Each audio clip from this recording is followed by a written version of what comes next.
ஐயா இப்போ என் இடத்த நீங்கள் சொல்கிற மாதிரி ஃபேக் டாக் பண்ணி ஒருத்தர் வித்துட்டாரு. இப்போ அந்த இடத்த நான் எப்படி இங்கே மீட் எடுக்கிறது? ஃபேக் டாக்குமெண்ட் போட்டு வித்துட்டதுக்கப்புறம் அவர்கிட்ட வந்து அந்த இடம் வந்து நீங்கள் தான் ஒரிஜினல் ஓனருன்றதை வந்து நீங்கள் வந்து காவல்துறை மூலியமாக தான் அதை கம்ப்ளைண்ட் கொடுத்து இந்த மாதிரி என் டாக்குமெண்ட்டை இவர் வந்து கிரிமினல் வழக்கு தான் தொடரணும் அவர் மேலே.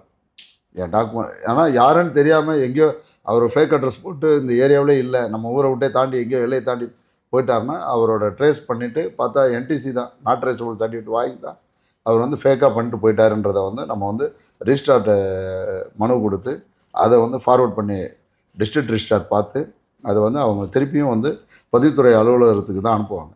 ஸோ அங்கேருந்து அதை வந்து இது ஃபேக் டாக்குமெண்ட்டு, ஒரிஜினல் ஓனர் இவர் தான் அப்படின்றத அவங்க ஜெர்னஸ் செக் பண்ணி தான் உங்களுக்கு வந்து அந்த ஃபேக்காக பண்ண டாக்குமெண்ட்டை ரத்து பண்ணுவாங்க. ஐயா இப்போ பார்த்தீங்கன்னா நீங்கள் சர்வர் ஃபீல்டுலேருந்து இவ்வளோ நாள் அனுபவத்தில் இருக்கிறதுனால பெரும்பாலும் பார்த்தீங்கன்னா இடம் வாங்குறதுல அதில் வருமானம் வருமா அப்படிங்கிற மோட்டிவில் தான் எல்லாரும் வாங்குவாங்க. அது பார்த்தீங்கன்னா சாலை ஓரம் இருக்கிற இடங்களை நிறைய பேர் வாங்குவாங்க. சாலை ஓரங்கள் இருக்கிற இடங்களை அதிகப்படுத்தும் போது அந்த இடங்கள் போகும். அதுக்கான மானியங்கள் எப்படி கொடுப்பாங்க? உங்களுக்கு அந்த மானியங்கள் போய் சேருமா? அரசு தரப்பில் வந்து உங்கள் நிலத்தை வந்து தேவைக்காக வேண்டி எப்போ வேணாலும் எடுக்கலாம். அது எந்த இடமா இருந்தாலும். இப்போ வந்து உதாரணத்துக்கு விஜயகாந்த் கல்யாண மண்டபம் வந்து கோயம்பேட்டில் இருந்தது, அது சாலை வசதிக்காக வேண்டி விரிவுபடுத்தப்படுறப்போ அந்த மண்டபத்தை உடச்சி அவர் எதுவும் சொல்லலை, அவர் விரிவுபடுத்திக்குவாங்க பொதுமக்கள் பயன்பாடு. இப்போ அதை வந்து அந்த பொதுமக்கள் பயன்பாட்டுக்காக வேண்டி அரசு எந்த நிலத்தை வேணாலும் கையகப்படுத்தலாம். கையகப்படுத்துறதுக்கு உரிமை இருக்குது. கையகப்படுத்துகிறப்போ அன்றைக்கி போகிற அங்கே மார்க்கெட் வேல்யூ, கெய்ட்லைன் வேல்யூன்னு சொல்லுவோம். அது அந்த கெய்ட்லைன் வேல்யூ என்னவோ அதில் வந்து 3 மடங்கு வரைக்கும் கொடுப்பாங்க காம்பன்சேஷன். அது வந்து இப்போ வந்து சில பேர் எனக்கு இது பத்தாது அப்படின்னு சொல்லிட்டு நீதிமன்றம் வரைக்கும் வழக்கு தொடர்ந்து எனக்கு 7 மடங்கு கொடுக்க சொல்லுங்கள், மார்க்கெட் வேல்யூ அதிகமாக போகுது, கெய்ட்லைன் வேல்யூ கம்மியாக இருக்குது அப்படின்னு சொல்லி மார்க்கெட் வேல்யூயை டிமாண்ட் பண்ணி பார்ப்பாங்க.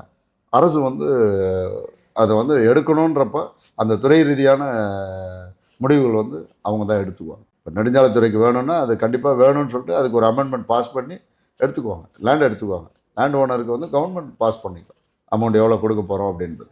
கைட்லைன் ப்ரெசன்ட் கைட்லைன் வேலையை விட 3 மடங்கு கண்டிப்பாக கிடைக்கும். அந்த அமௌண்ட்டை வந்து கண்டிப்பாக அரசாங்கம் வந்து கொடுத்துரும். ஐயா இது வரைக்கும் நீங்கள் ரொம்ப சிறப்பாகவும் டிடிபி ரெரானா என்ன, ரெரானா என்ன, டிடிபினா என்ன, பட்டா லேண்டு, நஞ்சை புஞ்சை அதெல்லாம் நம்ம எப்படி வாங்கலாம், அதை நம்ம எப்படி பயன்படுத்தலாம் அப்படிங்கிறத பற்றி மிகவும் சிறப்பாகவும் விரிவாகவும் நீங்கள் சொன்னீங்க.